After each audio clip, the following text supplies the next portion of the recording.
चलिए शुरू करते हैं। तो सबसे पहली बात आती है, इजराइल और फिलिस्तीन विवाद कहां से शुरू हुआ था। तो देखिए, इजराइल फिलिस्तीन का जो ये विवाद है, ये आज का नहीं है, बहुत लंबे समय से चल रहा है। ये हम सब बहुत बार न्यूज के अंदर सुन चुके हैं। लेकिन असल में इसकी शुरुआत कहां से हुई, तो इसकी शुरुआत का वजह माना जाता है अंग्रेजों को, ब्रिटिशर्स को। ब्रिटिशर्स ने एक बेलफोर एग्रीमेंट किया था, हम बताएंगे आज के सेशन में, जो इस घटना की सबसे बड़ी वजह मानी जाती है ब्रिटिशर्स की। लेकिन वो बेलफोर तक कैसे पहुंचा था, तो उसके भी पीछे का एक वजह है।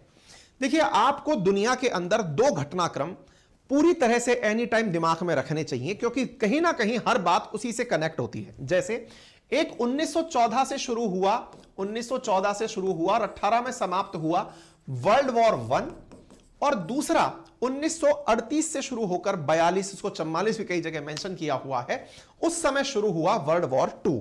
देखिए, वर्ल्ड वॉर 1 जब हुआ था ना, तो वर्ल्ड वॉर 1 के दौरान ये पूरा की पूरा अरेबियन हिस्सा जो है, जिसमें आज आप Saudi, Iran, Syria, Lebanon, Jordan, तुर्की, इजराइल जिन्हें भी देखते हैं, ये पूरा क्षेत्र ऑटोमन एम्पायर के कब्जे में हुआ करता था, सल्तनत व्यवस्था के कंट्रोल में हुआ करता था। मुस्लिम मेजॉरिटी देश ऑटोमन एम्पायर के अधीन हुआ करते थे। यानी एक प्रकार से समझिए कि मुस्लिमों का एक एम्पायर था जिसका नाम ऑटोमन एम्पायर था। ठीक है, इस ऑटोमन एम्पायर को प्रथम विश्व युद्ध के दौरान पूर्वी यूरोप बोले तो जो ग्रीस वाली तरफ के जो लोग थे, उनसे कंपटीशन मिला था। प्रथम विश्व युद्ध के अंदर ऑटोमन एम्पायर का पतन हो गया, और उस पतन के बाद में जो जीतने वाले देश थे, जीतने वाले प्रथम विश्व युद्ध के अंदर देश कौन थे, यूके था, फ्रांस था, रूस था। इन देशों ने अपनी मर्जी से विजित क्षेत्र कौन से, जिन ऑटोमन क्षेत्र पर इन्होंने कब्जा किया या फिर जिनको जीता, उन्हें अपने हिसाब से बांट लिया था, जिसे साई पिकॉक एग्रीमेंट कहते हैं, जिसके अंतर्गत यह माना गया था कि ब्रिटेन ने लोगों से कहा कि जब हम जीत जाएंगे ऑटोमन एम्पायर को, तो इस क्षेत्र को मैं अपने पास रखूंगा, तुम उस क्षेत्र को अपने पास रखना, तुम उस क्षेत्र को अपने पास रखना। यानी कि पहले ही बंटवारा हो गया था जीतने के बाद। ठीक है, अब उस घटना तक कैसे पहुंचे, अब हम वहां चलते हैं। तो यह रहा ऑटोमन एम्पायर, जो कि 1990 में उठना शुरू हुआ था, 22 में पूरी तरह जिसका पतन हो गया था। टर्की जो था वो इसका मुख्य गढ़ था। आज भी टर्की उन्हीं पुरानी यादों को लेकर फबकता है। जब भी वो मुसलमानों से जुड़े मुद्दों पर लीडरशिप के लिए बाहर आता है, तो उसके पीछे की बहुत बड़ी वजह है, और वो क्या है, ऑटोमन एम्पायर की जो ग्रांड नेशनल असेंबली थी वो टर्की में ही थी। तो एक प्रकार से ऑटोमन की पुरानी यादें उसके अंदर निकल कर आती हैं। ठीक है, अच्छा, आप ऑटोमन का विस्तार इस तस्वीर से देख सकते हैं। यह भूमध्य सागर है, और आपको यह जितना भी एरिया हमने कलरफुल करके दिखाया है, लगभग इस पूरे क्षेत्र पर ऑटोमन एम्पायर का एक्सटेंशन हुआ करता था, और ऑटोमन एम्पायर काफी लंबे समय तक मतलब अपनी पहचान बनाता रहा था। अच्छा, ऑटोमन एम्पायर की कहानी हो गई, लेकिन इससे यहूदियों का क्या मानना है, यहूदियों का क्या कनेक्शन है। देखिए, दुनिया में ईसाई, मुस्लिम और यहूदी तीनों ही लोग यरूशलेम को अपने रिलीजन के पर्सपेक्टिव से काफी महत्वपूर्ण जगह मानते हैं। यहूदियों का तो मानना ही है कि उनका ओरिजिन यहां से हुआ है। मुस्लिमों का मानना है कि मक्का मदीना के बाद अल अक्सा मॉस्क जो यरूशलेम में है, वो उनकी तीसरी सबसे पवित्र जगह है। ईसाइयों का भी यही मानना है कि इब्राहिम जो है उनका यरूशलेम से कनेक्शन था। सब तीनों ही धर्म, इजराइल का प्रतिनिधित्व यहूदी, उधर से फिलिस्तीन जो कि मुस्लिमों का प्रतिनिधित्व, अंग्रेज जो कि मतलब ईसाइयत का प्रतिनिधित्व, ये सब जो है वो यरूशलेम को चाहते थे। लेकिन इसी विश्व युद्ध के दौरान ब्रिटेन ने जर्मनी में रह रहे यहूदियों को भड़काने के लिए एक एग्रीमेंट घोषित कर दिया था, और वो घोषित एग्रीमेंट बेलफोर डिक्लेरेशन के नाम से जाना गया। देखिए, एक बहुत ही इंटरेस्टिंग स्टोरी है, मैं उसको बीच में इसलिए बोल दे रहा हूं, ये कहानी तो बहुत लंबी होने वाली है, लेकिन फिर भी थोड़ा सा आप ब्रीफ में समझ लें। आपको प्रथम विश्व युद्ध के दौरान जर्मनी हारा था, यह पता होगा, लेकिन जर्मनी हारा क्यों था, इसके पीछे के बहुत बड़े कारण में ब्रिटिशर्स के द्वारा वही फूट डालो राज करो की नीति जिम्मेदार पाई गई थी। कैसे? जैसे आप सबको पता है कि इंडिया का विभाजन हिंदू मुस्लिम के आधार पर किया गया था, ऐसे ही जर्मनी को हराने के लिए ब्रिटिशर्स ने एक दाना डाला था। दाना क्या डाला था?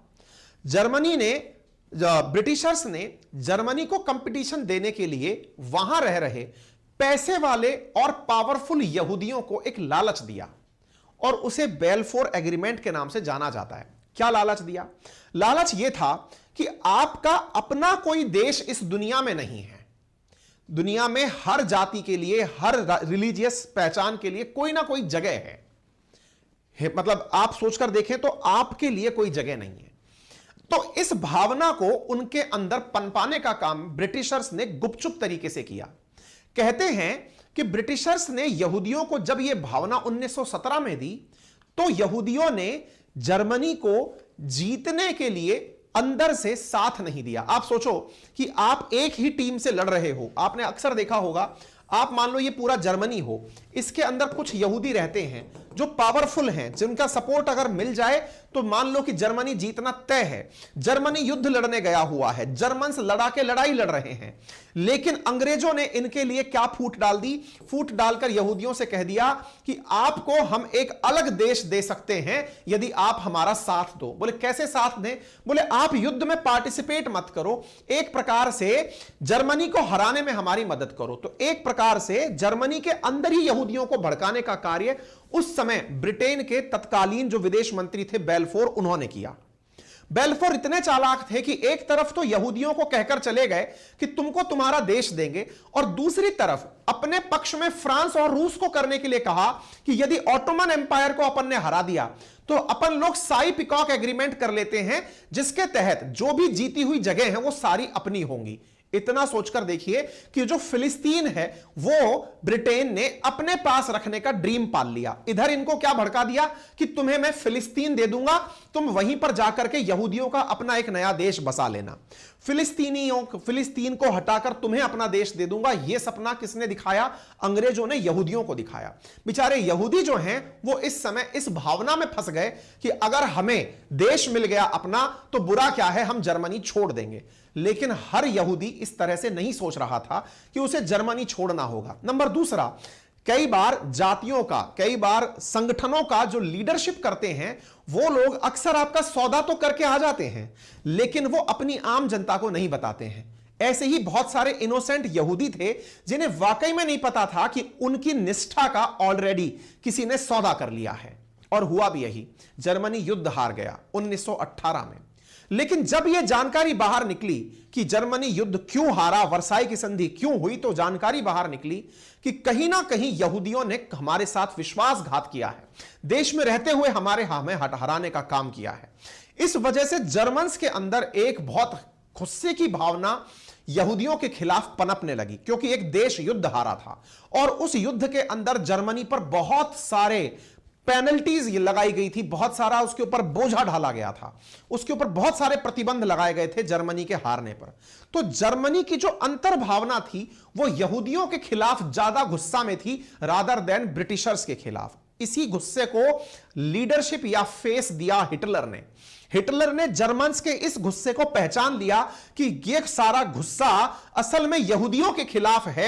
यदि तुमने मुझे लीडरशिप दी तो मैं सबसे पहले अपने घर के भेदिए को मारूंगा।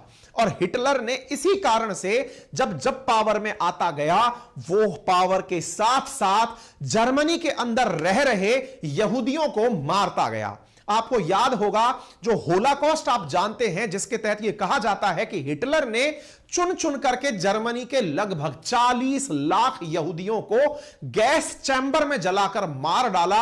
यह घटना होलाकॉस्ट के नाम से जानी जाती है। 1945 में इसी होलाकॉस्ट को ध्यान में रखते हुए होलाकॉस्ट रिमेंबरेंस डे यूएन के द्वारा डिक्लेयर किया गया है। यहूदियों को पूरी तरह से डरा देने वाली जो घटना है उसे आप होलाकॉस्ट के नाम से जानते हैं। उम्मीद है आपको अब यह जानकारी भी समझ में आ गई होगी। तो इसका मतलब आप कॉमन सेंस लगाएं, 1917 से उस बेलफोर के द्वारा दिए गए लालच ने इस सारे की सारे व्यवस्था को बिगाड़ दिया था। एक तरफ यहूदी इंतजार में थे कि प्रथम विश्व युद्ध के जीतने के बाद यूके उन्हें फिलिस्तीन दे देगा, लेकिन ऐसा नहीं हुआ। 1918 में कुछ भी नहीं दिया गया, लेकिन इस उम्मीद में यहूदी स्वतः ही फिलिस्तीन आकर बसना शुरू हो गए कि एक दिन फिलिस्तीन हमारा होगा, क्योंकि जीतने के बाद जीती हुई जगह मिलने वाली थी। उनकी वफादारी का इनाम उन्हें मिलने वाला था। फिलिस्तीनी बड़ी मात्रा में, वो जो इजरायली थे वो बड़ी मात्रा में माइग्रेट करके फिलिस्तीन आना शुरू हुए और आकर के जमीनें खरीदना शुरू कर दिए। फिलिस्तीन में लैंड बिकना शुरू हो गई। इजरायली जो थे वो इजरायली थे नहीं, असल में वो यहूदी थे, जियोनिस्ट समूह को मांगने वाले लोग थे। वो आकर फिलिस्तीन बसना शुरू कर दिए कि एक दिन हमारा होगा, क्योंकि अंग्रेजों ने हमें ऐसा कहा है। लेकिन अंग्रेजों की नीयत में खोट था।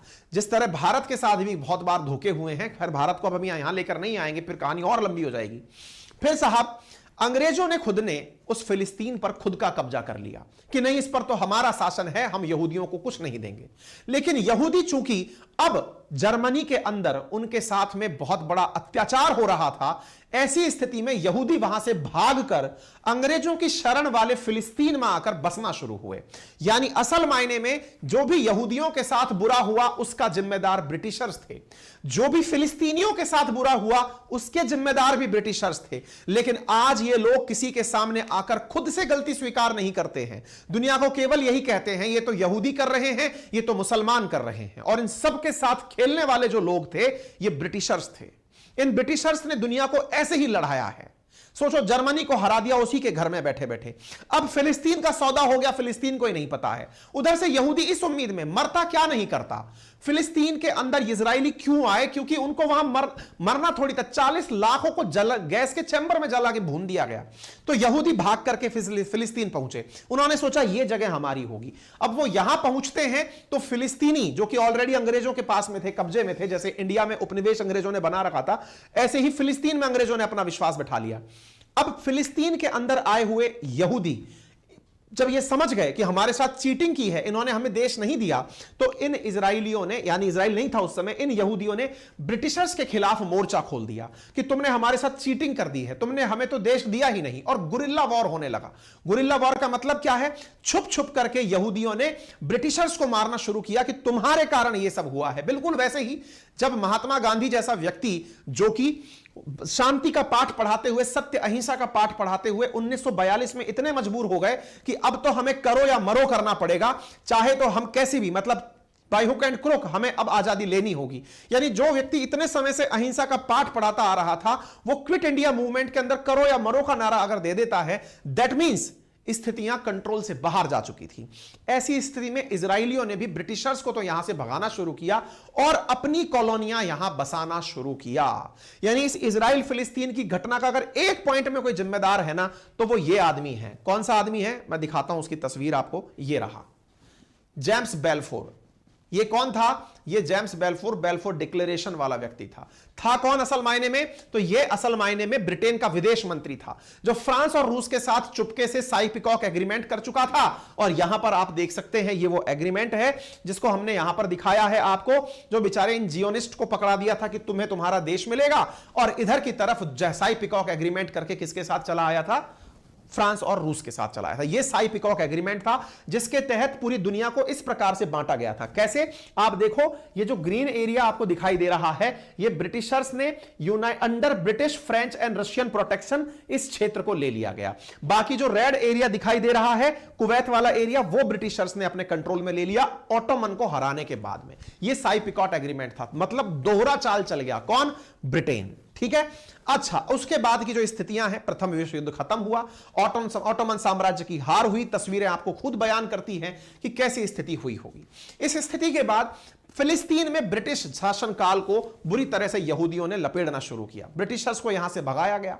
अब जब यह सारा काम चल रहा था, तो यहां से बड़ी मात्रा में जर्मन से निकलकर, दुनिया भर से निकलकर यहूदी इजराइल आकर बसना शुरू हुए। लेकिन उधर सेकेंड वर्ल्ड वॉर के दौरान जर्मनी के अंदर हिटलर जो है वो यहूदियों को गिन गिन कर मार रहा था। होलोकॉस्ट हो रहा था। जर्मनी के अंदर राष्ट्रवाद की भावना भरने के लिए हिटलर कह रहा था कि हमारे प्रथम विश्व युद्ध के कारण आज हमें द्वितीय विश्व युद्ध तक जाना पड़ा है। हमारी पहले वाली हार के पीछे अगर कोई जिम्मेदार है तो हमारे ही घर के यहूदी हैं, इन्हें खत्म करना पड़ेगा। तो इन्हें खत्म करने के लिए हिटलर सबको कस्में दिलवाता था। इस प्रकार से यहूदियों को पकड़कर सरेंडर करवाता था। आप ये तस्वीर है, शायद इससे आप बहुत उद्विग्न हो जाएं, जिसमें आपको ये कंकाल और उठे हुए हाथ दिखाई दे जाएंगे। गैस चैम्बर में कैसे इन्हें जलाया जाता था। यहां पर ये ढेर जो आपको राख के दिख रहे हैं, ये वो राख के ढेर हैं जहां पर यहूदियों को जलाया गया था। आप अंदाजा लगा सकते हैं, यानी निर्मम हत्या, नृशंस हत्या हुई, और इसी घटना को होलाकॉस्ट के नाम से जानते हैं। यही कारण है कि इस यहूदी नरसंहार के कारण इंटरनेशनल होलाकॉस्ट रिमेंबरेंस डे मनाया जाता है। और यह घटना कब तक चली थी? 8 मई 1945 तक चली थी। ठीक है साहब, अब इजराइल के बारे में जान लेते हैं। फिर क्या हुआ? द्वितीय विश्व युद्ध के बाद अब चूंकि यूनाइटेड नेशन उसमें आ गया था, अस्तित्व में आ गया था, इधर यहूदी इधर आ गए थे। ब्रिटेन ये समझ गया था कि अपन ने गलत तो कर दिया है, अब एक काम करो, इस मसले को लेकर कहां पहुंच जाओ? यूएन में पहुंच जाओ। यूएन में भी उसी की तूती बोलती थी, क्योंकि 5 परमानेंट सीटों को जीतने वालों ने अपने पास रख लिया था। यूके युद्ध जीता था, फ्रांस युद्ध जीता था, यूएसएसआर जीता था, यूएसए जीता था। 4 तो परमानेंट मेंबर खुद बन गए, और उधर से चीन को ले लिया और एक संगठन बना लिया जिसका नाम हो गया यूनाइटेड नेशन सिक्योरिटी काउंसिल। बोले अपन फैसला करेंगे दुनिया का, कोई बात नहीं साहब। अब इधर की तरफ से चाइना को तो इन्होंने मिला ही लिया था, सब कुछ सही चल रहा था। इधर इजराइल का मुद्दा उठाकर यूनाइटेड नेशन सिक्योरिटी काउंसिल में डाल दिया कि ये जो फैसला करेगी वही मान्य होगा। अरे भाई, जो बिल्कुल साई-पिकॉट एग्रीमेंट की तरह तुमने फिर एक एग्रीमेंट और डाल दिया यूनाइटेड नेशन का। आपको याद होगा, भारत पाकिस्तान के कश्मीर मसले को भी तो इसी प्रकार से यूएन पहुंचने का रास्ता मिला था। इजराइल का मुद्दा भी साहब यूएन के अंदर पहुंच गया। इजराइल के मामले को जब यूएन में पहुंचाया गया तो यहां पर वोटिंग होती है इस आधार पर कि बताओ भाई उस फिलिस्तीन का क्या करना है। तो साहब यहां पर पोल होता है। आप पैलेस्टीनियन पोस्ट नामक अखबार देखते हैं, मतलब जो वाकई में सबके साथ सबसे बुरा जिसके साथ हुआ वो फिलिस्तीन के साथ था। उसको असल में पता ही नहीं था कि उसका सौदा हो रहा है। मतलब ये जो सबसे बड़ी चोट हुई ना, धोखा हुआ यहूदियों के साथ, लाखों लोगों की मौत हुई यहूदियों की। चोट जो सबसे बड़ी हुई, मतलब जिसको पता ही नहीं है कि उसका सौदा हो रहा है। मतलब आप सोचो, आप कहीं रहते हो, आपको पता ही नहीं कोई आपको बेच के आ गया है। बोले इंसान बिकता है क्या? बोले देश बिक गया भाई। फिलिस्तीन को बांट दिया गया ब्रिटिशर्स ने, अपनी मर्जी से पहले बांट लिया, बाद में बांट दिया। यहूदियों को आश्वासन दे दिया बिना फिलिस्तीनियंस के उसके कंसीडरेशन के कि ठीक है कोई दिक्कत नहीं है, इनको तो वैसे ही साइड में हटा देंगे। और हुआ भी ये। पार्टीशन होता है यूनाइटेड नेशंस के अंदर, 2/3 हिस्सा उसका उठा करके, बड़ा हिस्सा 2/3 के मताधिकार के साथ होता है पार्टीशन। और ऐसी स्थिति में आप यहां पर देख सकते हैं पैलेस्टीनियन का पार्टीशन हो जाता है, और पार्टीशन के बाद में ये जो आपको हरा हरा एरिया दिख रहा है ये इजराइल को दे दिया जाता है, और ये जो पीला पीला एरिया आपको दिख रहा है ये फिलिस्तीन को दे दिया जाता है। फिलिस्तीन जो पूरे क्षेत्र पर हुआ करता था उसे पता ही नहीं चला, उसका बंटवारा हो गया। और यूनाइटेड नेशन ने क्या कहा कि जो यरूशलेम नामक जगह है जो बीच में आपको दिख रही है, देखो शायद आपको विजिबल ना हो, ये रहा यरूशलेम। बोले यरूशलेम यूनाइटेड नेशंस जो है वो खुद इसको चलाएगा। क्यों? क्योंकि असल मायने में यरूशलेम में सबके हित छुपे थे, यहूदियों के भी छिपे थे, अंग्रेजों के भी छिपे थे, मुस्लिमों के भी छिपे थे। तो बोले इसको यूएन चलाएगा। आज की तस्वीर पता है क्या है? आज इस आधे क्षेत्र को भी अब इजराइल अपने कब्जे में ले चुका है। इस क्षेत्र के ऊपर तक, यानी यरूशलेम तक अब इजराइल के कब्जे में है। कारण उसके बाद भी शांति कहां होनी थी। पहले तक तो मुद्दा यह था कि सेकेंड वर्ल्ड वॉर कौन जीतेगा, वहां के बाद तो इनका बंटवारा हो गया। उसके बाद में युद्ध कराओ और पैसे कमाओ। क्यों? क्योंकि युद्ध के अंदर अपने वेपन बेचो और पैसे कमाओ। इसके बाद जैसे ही यह घोषणा शुरू होती है साहब, इजराइल एक देश बनकर 1948 के अंदर खड़ा हो जाता है। यहां पर इजराइल का झंडा आप देखते हैं, पहली बार यह देश अस्तित्व में आता है। जैसे ही यह देश अस्तित्व में आता है, तुरंत जब फिलिस्तीन को पता चलता है कि यार अपन को तो पता ही नहीं था, अपना सौदा हो गया है। अब क्या हुआ? ऐसी स्थिति में इस बात का निर्णय करने के लिए कि भाई हमको तो पता ही नहीं था हमारा क्या हो गया, इस बात का निर्णय करने के लिए अब यहां से अगला काम होता है। अगला काम क्या होता है साहब? अगला काम यह होता है, अगला काम यह होता है, एक सेकेंड होल्ड करें, इन्हें पता भी नहीं क्या हो रहा है। तो इधर की तरफ से फिलिस्तीन के साथ पूरा अरब वर्ल्ड, क्योंकि भाई ऑटोमन एम्पायर के समय के सब साथी थे, तो वो सब लोग एक साथ होकर कहते हैं इजराइल से कि अब हम तुम्हारे फिलिस्तीन से हम तुम्हारे साथ हैं। और ऐसा कहते हुए मिस्र, जिसे आप इजिप्ट के नाम से जानते हैं, जिसके अल सीसी इंडिया आए थे, सीरिया, इराक और जॉर्डन, ये सब मिलकर के फिलिस्तीन के पक्ष से युद्ध करना शुरू कर देते हैं। और इस युद्ध की आप शुरुआत देख सकते हैं 15 मई 1948 को शुरू होती है। अब चूंकि इजराइल अपने आप को देश प्रूव करा चुका है यूएन के माध्यम से, इस समय इजराइल को समर्थन देना शुरू किया। क्यों? क्योंकि यहूदी पैसे वाले लोग हुआ करते थे। असल मायने में ब्रिटिशर्स को इस बात से कतई सिंपैथी नहीं है। अपन में से बहुत सारे लोग ये मानते हैं कि यहूदियों को अंग्रेज जो है वो प्रेफर करते हैं या फिर अमेरिका उनको पसंद करता है। असल मायने में यहूदी बिजनेसमैन होते हैं, बहुत ही मतलब बिजनेसमैन प्रकार के लोग माने जाते हैं, ये बहुत पैसे वाले लोग होते हैं। तो इन यहूदियों के पास पैसा है तो ये खरीद भी खूब बड़ी चीजें सकते हैं। ऐसी स्थिति में इन बिजनेसमैन लोगों को यहूदियों के प्रति सिंपैथी अगर पहले होती तो इनके साथ में इतना हालत थोड़ी बुरा होने देते, इतने यहूदी मारे किसी ने कोई भाव नहीं दिया। लेकिन इजराइल था तो इजराइल का बोले हम साथ देंगे, तो एक प्रकार से यह वॉर हुआ और इस वॉर के अंदर इजराइल का साथ देने के लिए एक प्रकार से इनडायरेक्टली, जैसे आज यूक्रेन के साथ में सारे लोग खड़े हैं, ऐसे उस समय इजराइल के साथ सारे लोग खड़े हो गए। सामने कोई नहीं आ रहा है, लड़ इजराइल ही रहा है, जैसे आज लड़ यूक्रेन ही रहा है। ऐसे करते हुए अरब और इनका वॉर शुरू होता है। तो देखिए ये फिलिस्तीन हुआ करता था पहले, इस फिलिस्तीन के अंदर एंट्री हो जाती है किसकी, इधर देखो ये फोर्सेस एंट्री कर गई अरब वर्ल्ड की, जो चारों तरफ से एंट्री कर रही हैं, अरब वर्ल्ड की एंट्री करती हैं। इधर से फिर बिल्कुल वैसे ही जैसे रशिया ने यूक्रेन के अंदर एंट्री की, काफी अंदर तक घुस गया, लेकिन अब इजराइल फिर से इन्हें पीछे धकेलना शुरू करता है, बिल्कुल वैसे ही जैसे अभी यूक्रेन रशिया को पीछे धकेल रहा है, ऐसे धकेलना शुरू करता है। दोनों के बीच समझौता होता है, मामला रफा दफा किया जाता है। स्थितियां कहां तक पहुंचती हैं, पहले इतना हिस्सा जो था अब फिलिस्तीन से वो भी चला गया और अब यरूशलेम तक पहुंच गया कौन, इजराइल। समझौता हो जाता है साहब, सब लोग अपने अपने घर वापस चले जाते हैं। फिर सब लोग अपने अपने घर चले जाते हैं। फिलिस्तीनियों को बुरा लगता है, यार घर बैठे बिठाए अपना घर छोड़ दिया, शरणार्थी बन गए, बड़ी मात्रा में लोग लेबनान चले गए, सीरिया चले गए, जॉर्डन चले गए, यार अपना घर खो दिया। इस समय वाकई में दुनिया के अंदर अगर वाकई में किसी को जो सबसे ज्यादा राजनीतिक शरण की जरूरत पड़ी वो फिलिस्तीनी लोग थे, क्योंकि उनकी कोई अपनी पहचान ही नहीं बची। अब क्या होता है, 1967 का युद्ध होता है। 1967 के युद्ध में, अच्छा देखो ये दोनों ही विक्टिम हैं। यहूदी विक्टिम इसलिए हैं क्योंकि इनके साथ चीट अंग्रेजों ने किया, और फिलिस्तीनियन विक्टिम है किस बात के, कि इनका फैसला यूएन ने कर दिया कि भाई तुम्हारा फैसला हम कर रहे हैं कि तुमको अलग अलग बांट दिया जाए।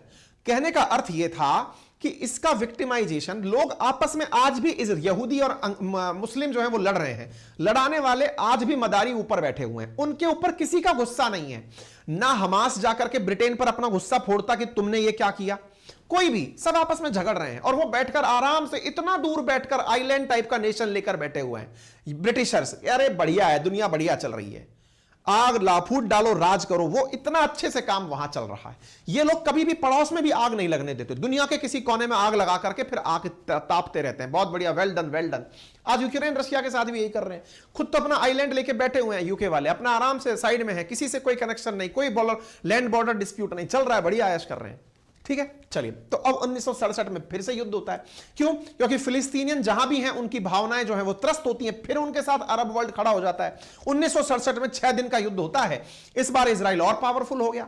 अब इजराइल पावरफुल हो गया तो ऐसी स्थिति में इजराइल इधर से लेकर के सिनाई पेनिनसुला, मिस्र का कब्जा कर लिया, इधर पूरा वेस्ट बैंक पर कब्जा कर लिया, इधर पूरा गाजा पट्टी पर कब्जा कर लिया, यानी कि ये पूरा क्षेत्र जो है ना उस पर कब्जा किसने कर लिया? इजिप्ट ने, इजराइल ने कर लिया। बोले लो मैंने सब पकड़ लिया।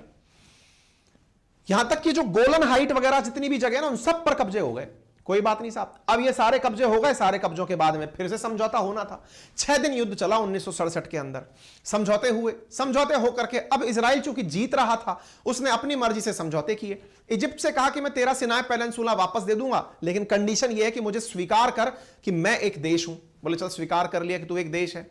ऐसे ही अपने पड़ोसी जॉर्डन को पकड़ लिया कि तू स्वीकार कर, सबसे स्वीकार करा लिया कि मुझे स्वीकार करो कि मैं एक देश हूं। ये 1967 के बाद में, 1967 में ये हालात हो गए थे। आप देखिए इजराइल ने सबको निपटा दिया था कि ठीक है चलने दो, कोई बात नहीं। आप इधर देखिए 1948 के अंदर जो जगह बनी थी, अब धीरे धीरे उसके मेजॉरिटी पोर्शन पर कब्जा किसका हो गया? इजराइल का कब्जा हो गया। अब क्या होता है कि फिलिस्तीनियों को लगता है कि यार हमारे पास में इतना सा क्षेत्र बचा, क्या कौन सा बचा? एक बचा हमारे पास में ये वाला, कौन सा? वेस्ट बैंक, और इधर की तरफ बचा गाजा पट्टी। अब ये करने क्या लगे कि यार कुछ भी करो लेकिन अपने अस्तित्व के लिए तो लड़ो। तो लोग रिबेलियन होने लगे, आतंकी बनने लगे। आतंकी बनने लगे तो इन्होंने इजराइल पर गुरिल्ला वॉर नीति अपनाई कि इनके ऊपर हमले करो, कैसे ना कैसे करके हमले करो। और इसी हमले को करने के लिए फिलिस्तीनियंस ने एक संगठन बनाया जिसका नाम था PLO, फिलिस्तीन लिबरेशन ऑर्गेनाइजेशन। ये रहा फिलिस्तीन लिबरेशन ऑर्गेनाइजेशन। यासर अराफात इसके नेता हुआ करते थे। इन्होंने इतना इजराइल के नाक में दम कर दिया कि इजराइल को इनके साथ ओस्लो समझौता करना पड़ा क्या समझौता करना पड़ा? यह समझौता करना पड़ा कि चलो कोई बात नहीं, फिलिस्तीनियों का प्रतिनिधि हम पीएलओ को मानते हैं, पीएलओ जो है वो फिलिस्तीन के फैसले लेगी और हम लोग आपस में बैठकर एकदम लोकतांत्रिक तरीके से अपने अपने आप को बांट लेते हैं। इस घटना को करने के लिए इजराइल की तरफ से स्टॉक रॉबिन और फिलिस्तीन की तरफ से यासर अराफात शामिल हुए। दोनों ने कहा कि हम अपना अपना जो क्षेत्र है उसी पर रहेंगे, सह अस्तित्व की भावना के साथ निवास करेंगे। यह घटना इतनी बड़ी घटना थी कि इसकी वजह से इन दोनों लोगों को नोबेल पुरस्कार दिया गया, नोबेल शांति पुरस्कार। किसको? यासर अराफात को और स्टॉक रॉबिन को। किस बात के लिए? कि तुम दोनों ने शांति स्थापित करने का निर्णय ले लिया। फिलिस्तीन ने कहा हम जहां हैं वहां रहेंगे, और ऐसी स्थिति के अंदर दूसरे वाले ने कहा कि हम जहां हैं हम वहां रहेंगे। मतलब सब तरफ शांति की बात ना हो गई। इजराइल शांति से रहने लगा और फिलिस्तीन शांति से रहने लगा। दोनों ने शांति वसूलने की बात कर ली कि हमें कोई दिक्कत नहीं है, चलिए कोई बात नहीं साहब। ये बिल्कुल वैसा ही है जैसे रिसेंटली अब्राहम अकॉर्ड करवाया था ना ट्रंप ने। आप इधर बिल क्लिंटन को करते हुए देख रहे हैं और इसके बगल की जो तस्वीर है यहां पर ट्रंप को करते हुए देख रहे हैं। ये एक प्रकार का मतलब एग्रीमेंट सा है, ठीक है साहब, कोई बात नहीं। ये ऑस्लो एग्रीमेंट है, ये मैंने पूरा आपको दे दिया है। कुल मिलाकर इसमें यह किया गया था कि फिलिस्तीन का प्रतिनिधि पीएलओ को मान लिया गया था। ये वही पीएलओ है जिसके पास आज वेस्ट बैंक है। मैंने अभी शुरुआत में आपसे कहा था ना, पीएलओ के पास वेस्ट बैंक है और हमास के पास गाजा पट्टी है। उम्मीद है आपको 1995 तक की बात समझ में आ गई होगी, कोई दिक्कत नहीं होगा। ये पूरा कंटेंट हमने आपको दे दिया। 1993 में ये एग्रीमेंट हुआ था, काफी इंपॉर्टेंट है। देखिए अब जो इस चैनल पर न्यूज पढ़ाई जाती है ना, उसका उद्देश्य 1% भी ये नहीं है कि ये आम जन के काम की हो। ये उद्देश्य केवल इस चीज के लिए है कि ये विद्यार्थियों की काम की हो, और उसी को ध्यान में रख करके हम आपको इतने लंबे लंबे सेशन दे रहे हैं। अदरवाइज मैं 10-15 मिनट का, आजकल तो यूट्यूब में शॉर्ट्स का जमाना है, हम तो लंबे लंबे सेशन दे रहे हैं। और अब हमास की कहानी और सुन लो, फिर इस कहानी को खत्म करते हैं। हमास कहां से आ गया पिक्चर में? आपने कहा पीएलओ फिलिस्तीन का प्रतिनिधि है, तो हमास कहां से आ गया? तो हुआ ये कि फिलिस्तीन ने जिस प्रकार से पीएलओ का नेतृत्व स्वीकार कर लिया, तो कुछ लोग ऐसे थे जो पीएलओ से खुश नहीं थे कि आपने इजराइल के साथ समझौता कर कैसे लिया, हमें तो पूरा इजराइल चाहिए। जिस प्रकार से पीएलओ ने फिलिस्तीन का अपना एक एरिया निकाल लिया, ठीक उसी प्रकार से हमास जो है उसने ये सोचा कि यार हमको क्यों नहीं दे रहे हो आप, हमें भी प्रतिनिधित्व मिलना चाहिए, पूरा इजराइल हमारा है। तो इस वजह से एक और एक्सट्रीमिस्ट संगठन बना जिसका नाम हमास था। लेकिन देखो, जब भी कहीं लड़ाई होती है ना, आप और हम अगर लड़ाई लड़ लें तो तीसरा व्यक्ति बैठकर मदारी बन जाता है। वो करता है कि इसको थोड़ा सा इंसेंटिव दो, ये लड़ेगा, मजा आएगा। ऐसे ही हमास के साथ हुआ क्या? वो लड़ तो अपने इंटेंशन के लिए रहा था। चाहिए क्या था उसको चाहिए था इजराइल से अपनी जगह, लेकिन उसको साथ कौन दे रहा था? ईरान। अब हमास का सपोर्टर हो गया ईरान। बड़ी आयरनी यह है कि हमास जो है वो एक सुन्नी संगठन है, ईरान पूरी तरह से एक शिया संगठन है। सुन्नी और शियाओं के बीच पूरे समय लड़ाई चलती रहती है। लेकिन इस हमास के साथ में संगठन बना लिया ईरान ने और इन्हें सपोर्ट करता है ताकि तुम लड़ाई लड़ो। क्यों? क्योंकि इजराइल को हराना ईरान की पसंद है, तो इसलिए वो हमास को फंडिंग कर रहा है। ऊपर नॉर्थ की तरफ लेबनान है, वहां एक आतंकी संगठन है जिसका नाम हिजबुल्लाह है, वो एक शिया संगठन है, उसे भी फंड कौन कर रहा है? ईरान। तो देखो, ऊपर से हिजबुल्लाह, नीचे से हमास, दोनों को लगाकर इजराइल के खिलाफ भड़का रखा है। किसने? ईरान ने। और मजे ले रहा है तीसरा ही देश। समझ रहे हो, ये दुनिया बड़ी ही गजब स्थिति में चल रही है। ठीक है, तो हमास का उत्थान कैसे हुआ? 2007 के अंदर हमास आया और उसने गाजा पट्टी पर कब्जा कर लिया। ये जो गाजा पट्टी है ना, आज हमास का इस पर कंट्रोल है, और जो मैं फतेह करके बता रहा था ना पीएलओ, उसका कंट्रोल वेस्ट बैंक पर है।